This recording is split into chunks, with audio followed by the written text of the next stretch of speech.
So my next guest is a award-winning entrepreneur. He's a TV and social media personality, and he works in events and entertainment. His name is Martin Eastwood, and he also runs his own show on Monday evenings.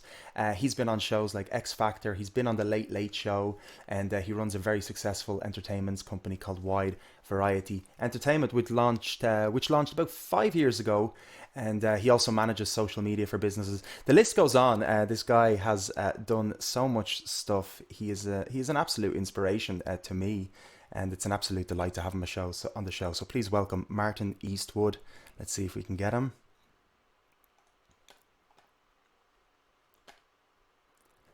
There he is.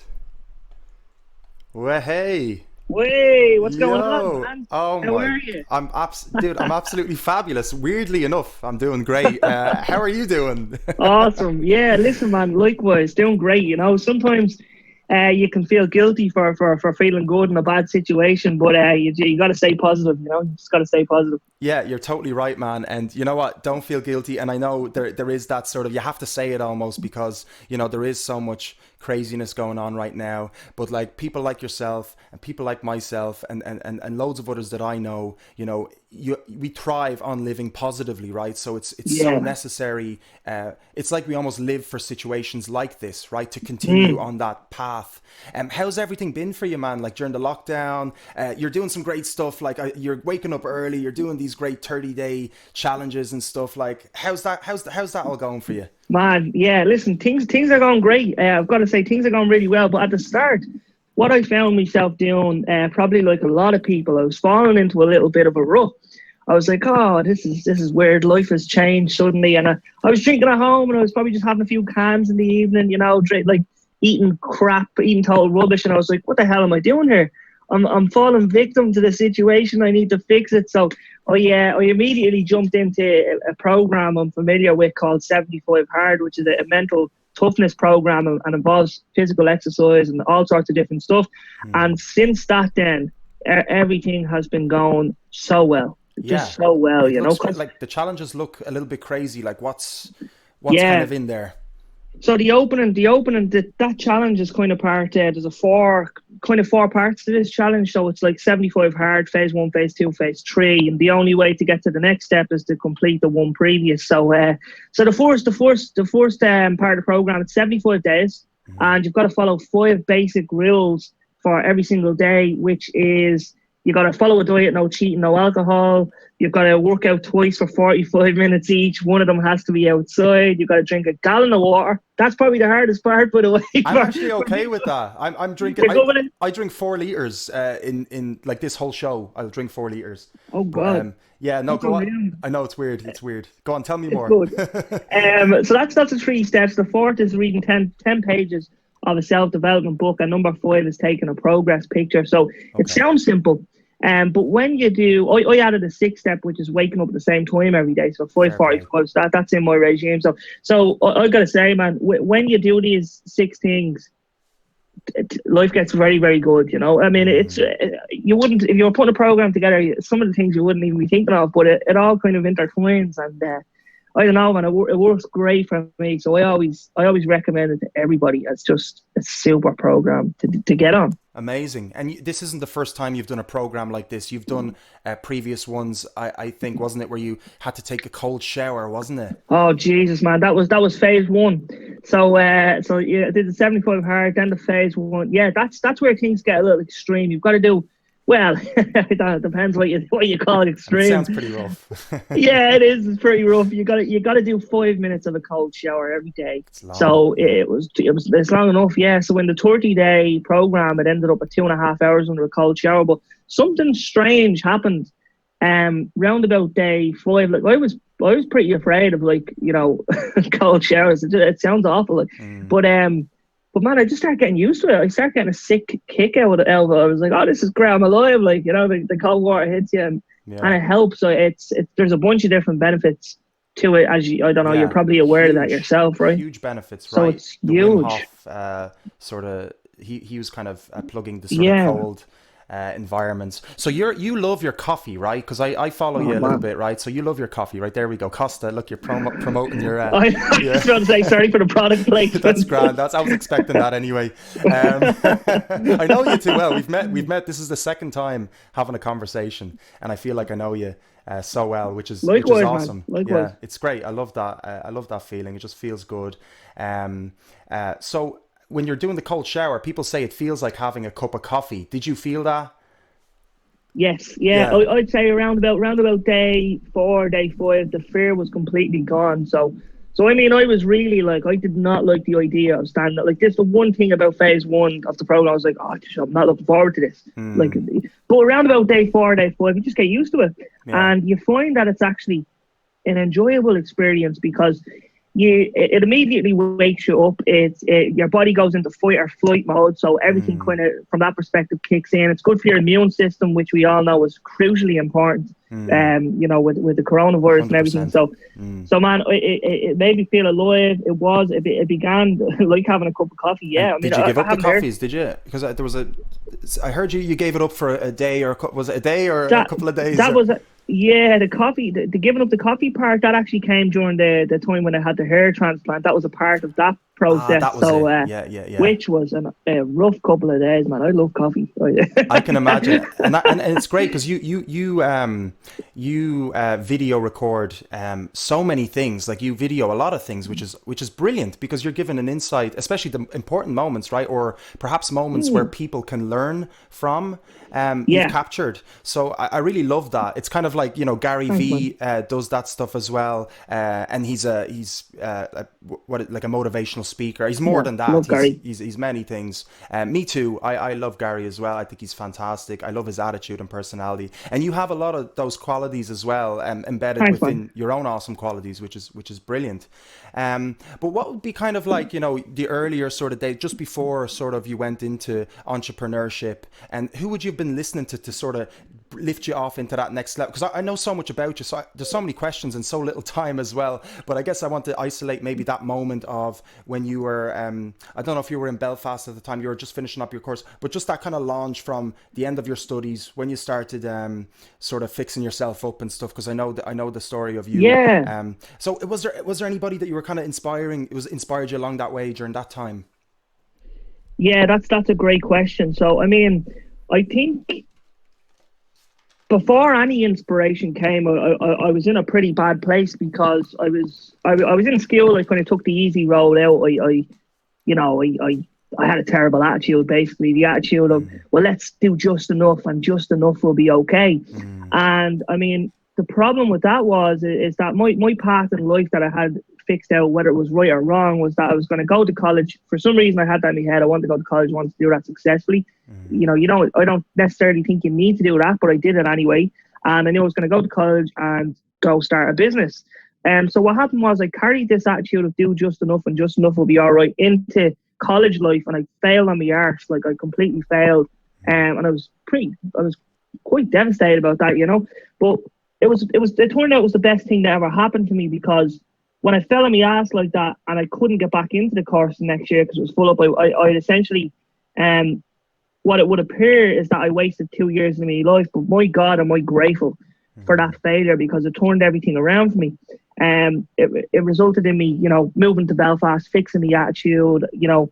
I changed everything from do just enough to go all in if it's important to you. And that one mental shift has just brought so much positivity, so many great things, moderate level of success. So I'm grateful for that entirely. And when I was in the correct frame of mind, then I started looking out for people who I could, you know, latch onto for inspiration and to show me the way. Now, Gary Vee was a big guy for that. You know, I really took a lot of inspiration from him. In the early days, Grant Cardone was a great inspiration. I love his book, The 10X Rule. Grant would be very different kind of guy to probably me, and I'm guessing maybe you as well. You know, there's a couple of different things we differ on, but I mean, I took great inspiration from his work ethic, from Gary's empathy with people, and you know, his forward outlook on technology. So I just loved all of that. And yeah, they were probably two pillars in the early days, I would say. Awesome. Yeah, it's great because like a lot of people are, I'd say, going through this sort of transition, and you're not the only one, of course. And I'm sure you've met many that have been on similar journeys where they have. It's been Yeah, difficult to sort of find, well, I guess, navigate sort of life, full yeah, stop, as a yeah. person that perhaps aspires to do greater things or to do something that's less conventional than the conventional, right? Yeah, yeah, for sure. And I mean, I'm actually fascinated by them. I'm like, you know, there's a lot of people who want to do something great or move on to something. They have a big dream, but I'm wondering, like, what is it that stops them from swinging the bat? You know what I mean? Like, what is it that holds them back? Whether sometimes that's other people's judgment, and Mm, sometimes it's a lack of self belief in themselves. And I mm, think it's very, very important for anyone who has been anyway successful in reaching something that's a bit out there. It's very important for them to share that so other people can say, well, look, here's an example. It's possible. People need mm, to believe it's possible, and they need to develop um, confidence. And of course, confidence is just the memory of winning. So mm. once you get one win after another, that's how the confidence level builds in a person. Um, so yeah, so I just think it's important to share these moments with people. It's what better way to do it than we're so blessed to have technology at our disposal. Like, it 100%. makes the opportunities that are here for me and you are incredible. Like, it's next level. Yeah, you're totally right. And it almost seems like it's all at our fingertips. It's so easy to Yeah, do. We just have to put the effort in ourselves. Were you yeah, always speaking about confidence? Because that's something that I've had to sort of work on a lot myself over cool. the course of years, which was been an amazing journey. And there's loads of sort of little things that have resonated with me. Let's say with developing confidence. How have you? Because I've known you only as a ball of confidence, and since even I've seen you at the X Factor the very first time. That's the very first time I've seen you, and that was years ago, man. That must have been Yeah, eight. Well, when I've seen it, I don't think you're right. I don't think I've seen it when you did it, because that must have been even longer, right? Can you tell us Tell us about the confidence, I guess, and we can go into the X Factor if you want. Because this is I do have a lot of musicians on the show too, so you do have an early musician career. We could go on for ages, but the confidence Yeah, thing, I guess, I'm curious about. Did the confidence come at a specific time for you? that's a great question. That's a great question, man. You know, I've kind of two varying thoughts on the confidence thing. The first is that I would have had moments where my confidence would have been attacked from many different angles, right? So I was bullied in school quite a bit, in primary school, right? So would have got a lot of criticism there. I obviously got kicked off the X Factor in front of millions of people. Um, Failed college. I had multiple things to hit at me confidence, right? But I had one. Well, I had two things that stood for me. I think two things that stood for me. The first thing that stood for me, and I think it's worth millions if you could package this and give it to someone. It's life changing, right? The one thing that's most important is that I genuinely don't excessively give a fuck. I'm sorry if I'm not allowed to curse, right? You're allowed to curse. Great. I don't give a fuck what other people think, Mm, and that, in my opinion, holds so many people back. They are mm, terrified of what Bob down the road is going to think. You know, Bob, who has nothing got to do with their life, mm, and that stops them from making critical decisions to move them forward in their life. And my point on that is, why would you care? You know, I mm, genuinely don't care, and that's why I'm in a position where I'm able to sit there, record videos telling people I've had a hair transplant, take them through the process step by step, even though it's still somewhat of a taboo subject. I mm. don't care because no one's opinion. It just doesn't matter to me. You know what I mean? Mm. I believe in being open. I believe in sharing. And when you get to a place where you're not afraid of what other people think of you, well, the Mm. world starts to open up and become a hell of a lot better. Amazing, amazing advice, man. And was there a specific moment where you just sort of said, "Do you know what? I don't give a fuck about anybody else," and then just I started doing remember it? Yeah, I remember one time. So there's one of my youth workers back in the. I don't know why this sticks with me, but it must be somewhat important to this story because I remember one of my youth workers. His name is Dean Scurry. Some people know him. He's one of the leaders of the Apollo House movement there a few years ago, where they took over Hmm. Apollo House on Dame Street. So Yeah. he's quite well known.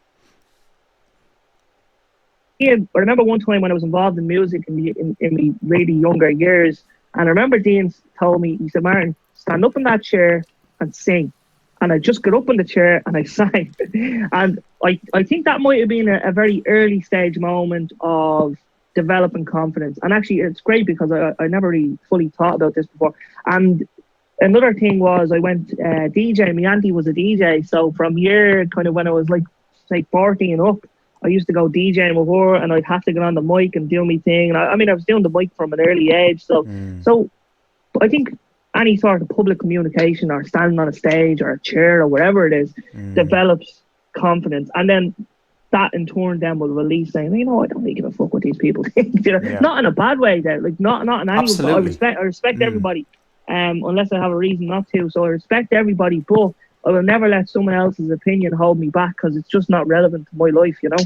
It's brilliant, man, and you have such a good attitude about it, and the fact that you're sharing it all is just really good. We need more people like that in the world that do share the positivity. So it's lovely to have that close to home, right? We're only around the corner realistically from each other, so it's beautiful. And we have we have Paul Archbold who's writing in the chat, by the way. He is watching us. Oh, deadly. So I must say, I'm new to Zoom, believe it or not, Dave. I can't see the bloody chat. I was just like, this guy should be way ahead of me. I know, no chance. I mean, I picked onto it quite quick, yeah, but no, this is all new. Well, it's a great experience. It's fun, like it's fun to do. There's a bit of learning in it, but if you need any tips as well, I'd be happy to kind of run through a few things with you. There's some things as well in between that make it look all a little bit more professional than just your conventional, like a little border and stuff. You'll see it after the show anyway, how it looks. But Paul wrote, what Martin has done for himself is a huge inspiration to a lot of people from our area, Finglas. Well done, Martin. So thank you, Paul. So Paul, you grew up with Paul, did you? I did. I know Paul for as long as I can remember. We did music together. Me and Paul were in the same secondary school, and when everyone was kind of heading off after school, me and Paul would be chilling out in the music room, playing guitar, writing songs, having the crack. So we go way back for as long as I can remember. Yeah, great guy. Yeah, he's an awesome dude, man. And you guys chilled in the Finglas Youth. Was it the youth centre that was there? The Finglas Youth. That's right. Yeah, and I know Paul was in a band called One of the Boys. Now I'm going back to around 2011 at this stage, and I managed that band for a number of years. You did. It was great. We had such a great time. We great experiences. So many funny stories that just I can't even say them out loud, but some of them are just hilarious. You know, because great years. Because brilliant bunch of lads as well, all of them. Like I remember One of the Boys, and it's just a lovely team of guys. You know, just having fun, friends. You know, and great musicians as well. A lot of the Ian Thorpe, Martin as well. Isn't there a Martin? Bob and Aaron. Aaron wasn't in One of the Boys. That came later. Sorry. Yeah, so it was Bob, Paul, Micah, you know. Micah, that's it. That's why I mixed up Micah. Yeah, because Micah's doing a lot of solo stuff on the piano, and he's travelled as well and stuff, which is awesome. Do you ever like miss music? Because you started out with music, right? So this is why I'm kind of trying to segue into this, into your music sort of love. Do you miss performing? Do you miss doing that kind of stuff? Because you're on the other side now. You're doing event organising. You're booking musicians. Do you ever miss performing yourself? Yeah, you would. Like it was a lot of fun, man. It was great. It was such a great creative outlet for when I was younger. And then I suppose it kind of naturally came to the point where I drifted onto the management thing, and I think then I realised that's kind of where I need to be, the business end of the industry and stuff like that. But for sure, you would always miss it. It's even just a great hobby, like to sit down and play a couple of tunes on the piano. I remember I got stranded in Amsterdam during Storm Emma. I was on the way back from Vegas at a conference, and it was just great because luckily I knew how to play the piano, so I was just banging out a few tunes in the bar and made a bunch of great friends from it. So I think music is great for connecting people. But sorry, I'm back. I'm going on a tangent. No, it's great. Yes, definitely miss it. we need you to go on tangents, man. This is the point. I'm not supposed to talk too much because then I go on a tangent if you don't. So you know, I'm glad you're filling the space. It's great, man.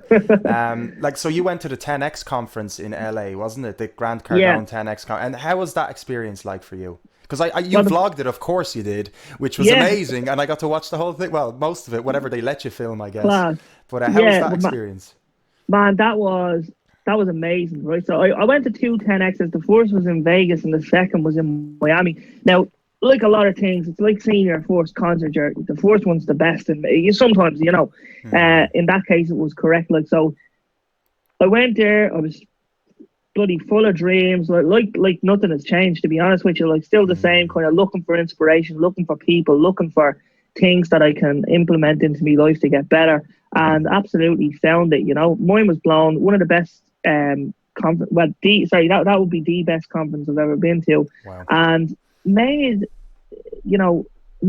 a lot of good friends from it, and people who are kind of on the same path as me. And that's one of the things in terms of when you're in the whole entrepreneurship thing, is that sometimes it can feel a little like you're so different to everyone else. And if you can surround yourself with people who are kind of fighting the same battle you are and on the same road, it definitely helps to feel like you're not alone on it, because like there's a lot of time, like a lot of people I have around me will be not kind of on the same path, and that can be hard too, because unless you're doing it, it's hard to get it, like what's happening. Yeah, absolutely. Does that make sense? Yeah, no, of course it does. And I suppose and this might be incorrect, so I do apologize if it's wrong. This is my opinion. I have to add in the disclaimer sometimes on live radio, yourself. That, in Ireland as well, being a bit of a smaller country, there seems, I feel like there's less individuals that have that sort of mindset for whatever reason, Yes. because we're a little bit backwards still, or maybe it's getting a little better now with entrepreneurship and sort of moving away from the consensus. How do you find that sort of part compared to everywhere else? 100% you are correct. Yeah. Now, obviously, there's a hell of a lot less people here than there is in America and stuff like that. But from my experience, listen, you can always find business owners if you find them, but like the culture is completely different. Like when you go over there, like one instant tell is that if you go into a typical store over there, well, you're very likely to see more business magazines in an average shop than you would over here, simply because there's more of a demand for it. There's it's kind of like that, and there's a lot of, I think one of the things that they have, or America for instance has a greater advantage over Ireland, is that it's easier for it's not that it's easier, it's those guys dream bigger than us, so they think bigger. What is it they're from? more susceptible. Is it the American dream or something that's been embedded into them? Do you think culture is it? Yeah, honestly, man, I actually don't know. I'm not sure where it comes from. But I just know that I've witnessed a lot more of those guys just being open to the idea of, for example, financial freedom, creating a successful business, getting out of a 9-to-5 job, if that's what you want to do, because not everyone wants to do that. But sometimes, like when you talk to people around here or in Ireland, for example, like and there's they just, what's the word I'm looking for? Sometimes they don't believe like it's possible to do. Do you know what I mean? All these big things that they're doing in America, but it is possible, and just more people need to turn around and say, listen, it is possible, and these are some of the ways you can do it. And I know I'm going off on a tangent here now, but no, it's great. just. It's I just feel like we need to be more aware of what's available to us. I mean, everything doesn't have to be what we have been taught from textbooks that are 60 years old. There's so many different ways out there to proceed forward, make a living, make money, and we need to see those options and know that they're available to us in Ireland. Yeah, I think that's it. And I heard somewhere, and this could be another one of those things that might need a disclaimer, but whatever, that, Irish people are a little bit harder on, like, if someone's starting up a business, they're like, oh, you're starting up a business, yeah, ooh. They're a little bit more, what is that exactly? I'm not sure. Like, man. Well, I mean, there's a perfect example.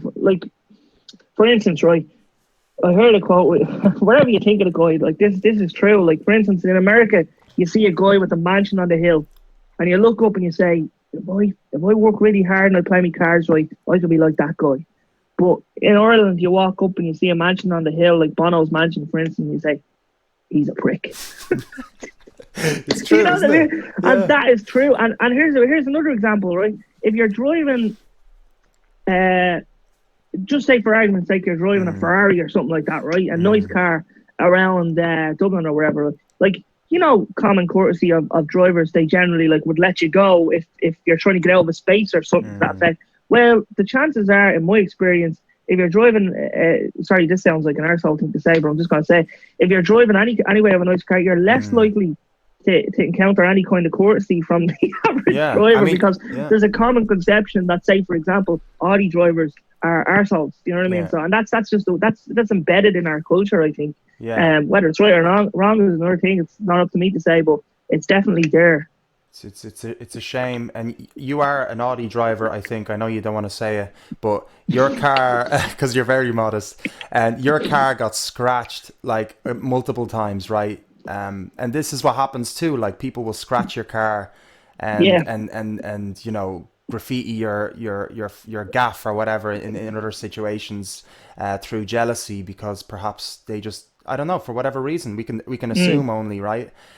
So it's a little bit more difficult. I guess the conclusion anyway, like, because look, you take such a great attitude about it. When that happened, you were just like, I don't care. I'm having a laugh. I'm still having a great day. You know, fuckers. And you moved on, and it was amazing. And I loved that. I loved seeing that. I think it's exactly how people should be reacting to these things, because you're not attached to that. You're not attached to that car. It doesn't represent you or anything like that. So it just shows that you're not, you know, that car does not represent you. You represent yourself as a person. And that's all that matters. There's nothing on the outside. And perhaps that's a good lesson too, right? It doesn't matter about all the material successes and all the stuff that come along. It's quite the success of yourself development, right? Because you develop yourself so much through going through entrepreneurship, or because you have to, right? Because you're holding those foundations up yourself, right? Yeah, big time. I mean, one great entrepreneur who I look up to, Ed Moylet, like he said at the 10X conference in Vegas that time, he said that entrepreneurship is the greatest self-discovery program ever created with the highest compensation package attached. And that sums it up so well. It stuck to me as soon as he said it. I was like, that's right. And I noticed, like, I mean, everybody has good times and everybody has bad times. We feel happy, we feel sad. That's the way it goes. I'm exactly like that, no different to anyone else. And I find that when I'm waking up, when I'm clear on what I'm working towards, and when I'm spending my days working towards those goals, I'm a hell of a lot happier than I am if I'm, for example, sitting around watching TV for hours on end. Like, that actually would put me into a state of depression. Do you know what I mean? Because I feel like, God, I'm just wasting a bunch of time. Now, that's all self-awareness, I think, which is what Gary Vee would say. Some people need more chill out time than others. Some people need less than others. Some people prefer to spend time with their family more than they, you know, deal with their job. And it's all about just figuring out kind of what works for you, I think, you know. And there's no one size fits all in this case. I definitely don't think so. But we all just want to be happy at the end of the day, don't we? Absolutely, man. And yeah, you're right about the one size doesn't fit all. And it can be so difficult, I guess, to give advice to let's say, close ones if they ask for it or however, because it might not work for them, what you're doing. So it can be quite difficult to, you know, if you are running, you know, you're on a successful streak, or you're doing well and you're rising up, to sort of advise, I guess, people that, I don't know, have you felt that where you felt like this might be absolute, this isn't a question I prepared or anything, I don't even know where I'm going with this, to be honest, but with people around you, close to you, did you feel any sort of like anything different or anything like that when you were sort of moving up in business and success? Yeah, well, like, with regard to connection, let's say, with that's people. A good question. Yeah, I like that question. That's a good question, Dave. So I think one of the things that I have to do, and that I do, is I spend an extraordinary amount of hours working. Right? I will spend 18 hours a day and just going hardcore. And that's obviously not something I would have been doing when I was a kid. You know, it's something that I do now for years. I've been doing it. And I remember somebody close to me once turned around to me one day and just said, you know what, Martin, you changed. And I was like, is that not the point? Are we not supposed to change? Are we not supposed to get better? Like, what are we doing here if we're not changing and we're not improving? So thank you. I know I've changed, and I'm sorry that, you know, I can't hang out with you for 6 hours a day anymore, because that's not in line with what I need to do. And so I think we need to be very careful of that, because sometimes people who love us will tell us what they feel is best for us because they're trying to protect us, but that's not what's best for us. You know what I mean? A lot of the time we know what's best for us, and I think if you're not changing, in my case, there would be a problem, you know. So yeah, you do deal with that. I've had that. I've had people call me a prick. I've had, you know, as you said, people scratching the BJs out of the car, and lots of internet hate. Some dude wrote, or maybe it's a lady, wrote like a Reddit article calling me an internet scammer, man. And I just thought, that is amazing. That's so cool. Like, how grateful am I that somebody took 5 minutes out of their day to write that shit. Yeah. So incredibly blessed with that. So yeah, listen, you know, you got to deal with that big time. That's and appreciate the question. Yeah, no worries. It's been weird. Yeah, it just came to my head. Yeah. Yeah, no, it's cool. I get it though. Yeah, lots of hate. More love than hate though. So. That's what matters, man. I guess you're gonna get hate with any attention that's been pulled to you. There's always gonna be a little bit of hate that seeps in, right? Yeah, man. If you're not getting hate, you're worried. Like, I've been sued. I've got bucket loads of hate. I've had trashy articles written about me, and I need more. So if anyone's on this and thinks they hate me, please send me hate mail. I'd love to see it. I absolutely fucking love that attitude, man. That's absolutely... Yeah, I remember seeing like one of your Instagram stories, and I sound like such a creep here, like knowing everything about you. Man, not at all.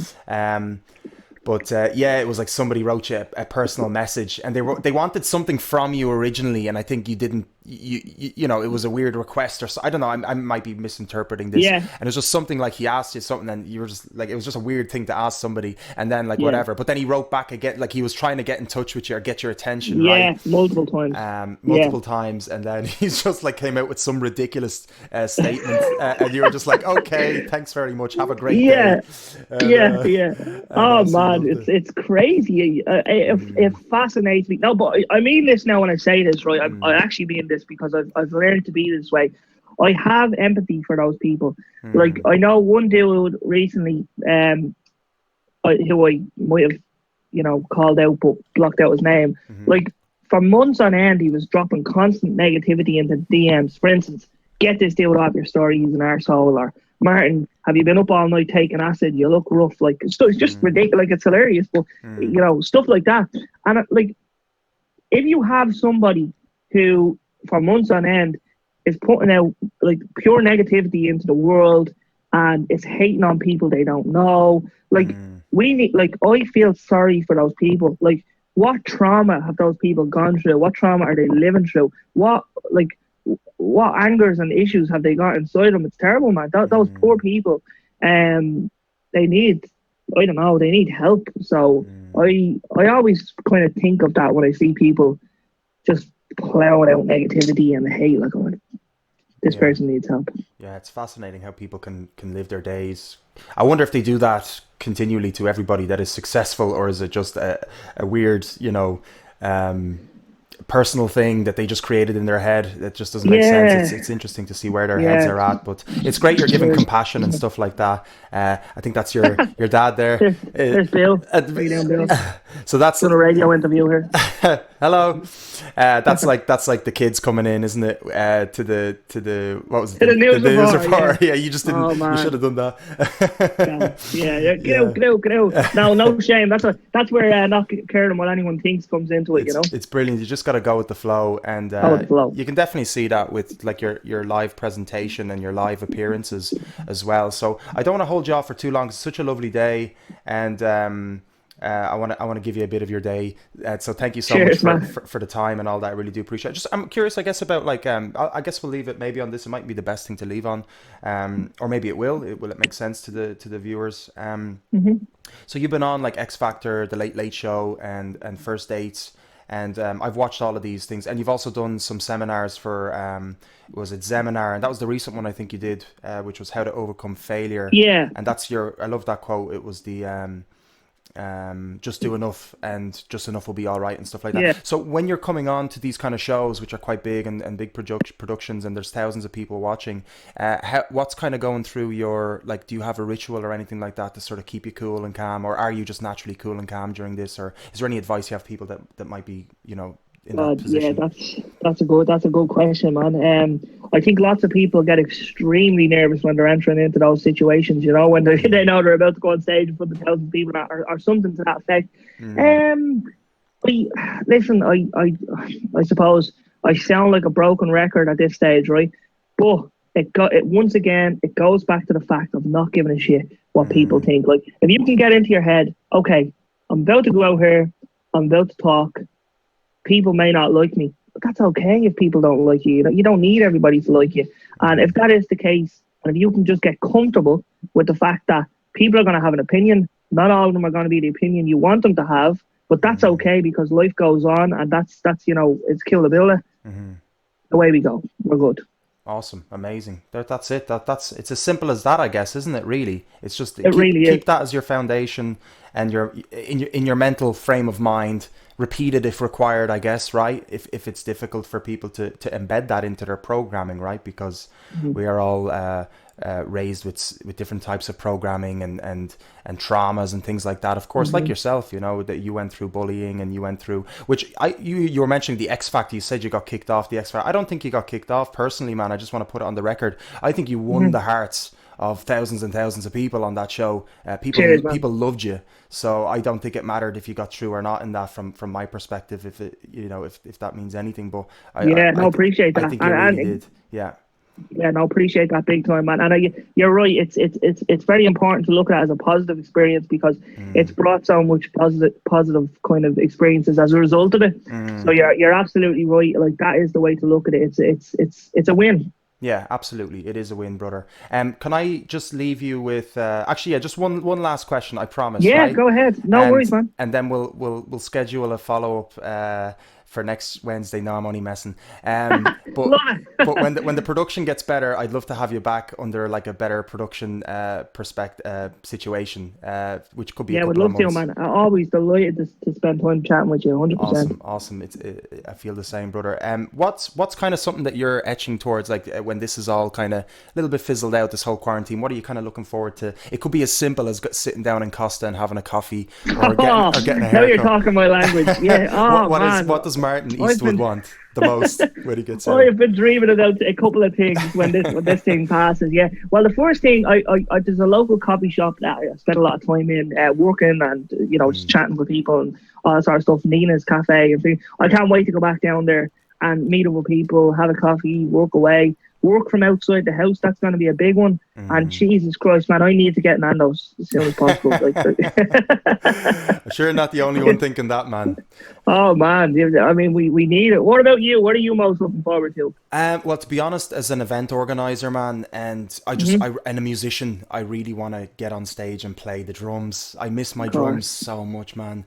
It's been quite a of while. course. I did my last gig was on the 29th of February. Now, I was Uh-huh. lucky because I played two gigs for two different bands on that night, so I got a little bit of a fix, a top up, Yeah, if you will, before nothing. sweet. So it's such a loud instrument. I'm thinking, should I change it? But there's such a nice feeling on that kit, just Mm-hmm. losing yourself and all that. But it is all the simple things like that, you know what I mean? Just Yeah. even going into town and having your regular meetings that you'd normally do, or go. Oh yeah. Yeah, just that routine is quite Mm. nice. It might not, you never know what's actually how long this will all take or anything like that. But we look like we're in a good place anyway as a community Yeah. and as a people. What I love as well, now here's me going on a tangent. Yeah. This is the Go for it. Kozak tangent. But what I love is that, and I think this is such a great thing that we found it out in this way, another silver lining, if you will, that we become very supportive in times of need and Hmm. and hardship, and it's just beautiful to see that as well. No matter what, even if Irish people have a specific way about supporting you during your business or things like that, whatever it is, they're fantastic people for coming Mm. together and being supportive from all walks of life. Isn't that absolutely Yeah. amazing that we're living in Ireland, and Big lucky time. that we're living during these crazy times, isn't it?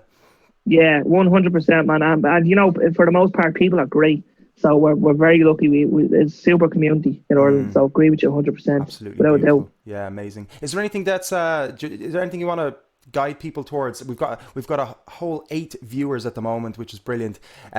So that's great. That's awesome, man. Yeah, it's great. I mean, if we had one, that's great. Yeah, no, absolutely. So I'm going to relaunch these on YouTube and put out a few snippets and stuff. But is there anything coming up for you, or is there anything you want to? You've got your game show on Monday, which is really cool.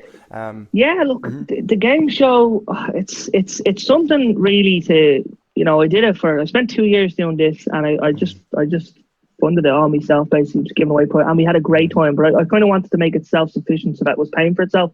So anyway, the game show basically takes place every Monday night, live on Facebook.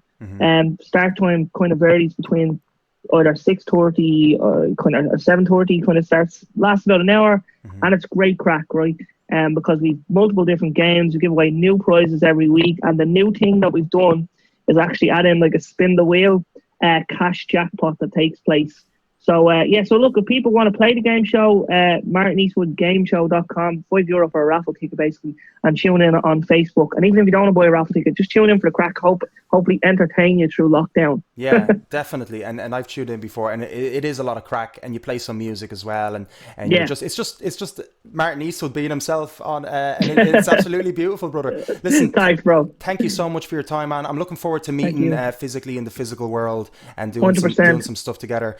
Take it easy. Enjoy your Wednesday, I think it is. Enjoy your sunny Wednesday. Think so? Yeah, I think so. Yeah, we're good. Listen, God bless, man. Take it easy. Great chatting to you. You too, man. Thanks so much for having me. You're a legend. My pleasure, brother. Go on, take it easy.